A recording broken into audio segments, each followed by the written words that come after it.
I was diagnosed at the age of 12 as having bipolar. The thing was, back in the day, it wasn't called bipolar, it was called manic depression. And that word, manic, terrified everybody. It sounded like maniac. So it was a really horrible title. My parents didn't tell me at the time. Back then, you might have even heard the term. Kids who were a bit different were called sensitive.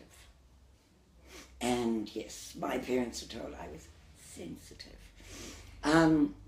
But when it came to the stage that I was having to be, carried off in ambulances and things with panic attacks, that they got somebody in and was diagnosed. But also at that stage we were living in Australia, in Melbourne. And the treatment du jour at that time was frontal lobotomies. I was 12.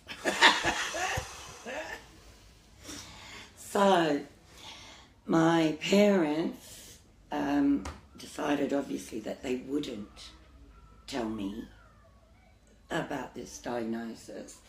My lithium came all decanted into a bottle, and I had to take one every day. I thought they were vitamins. That's all, So there was never a problem. I was never treated differently or anything, And then I became older, and so at 18 I had my first breakdown, and that was the first time I tried to commit suicide. And my parents were away at the time, so there was no input at the hospital, that I was diagnosed with a condition. And then when I was 21,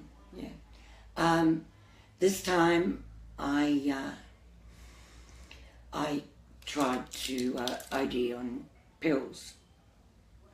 And, like in movies and things, it's always really glamorous, and it's really, you take some pills and you lie back and, somebody comes in and there you are. No, I took some pills, and then a friend arrived and said, "Oh my God, what's wrong with your pupils?" And there was a chicken cooking on the stove, boiling, and she got hold of all the chicken water out of the pan and said, "Drink this now," and poured it down my throat. And it did the trick, it made me vomit. But I thought, other people get Dr. Kildare and all this, I get bloody chicken water, Anyway, it was then that I found out that I had bipolar. By then, I'd attended 16 different schools.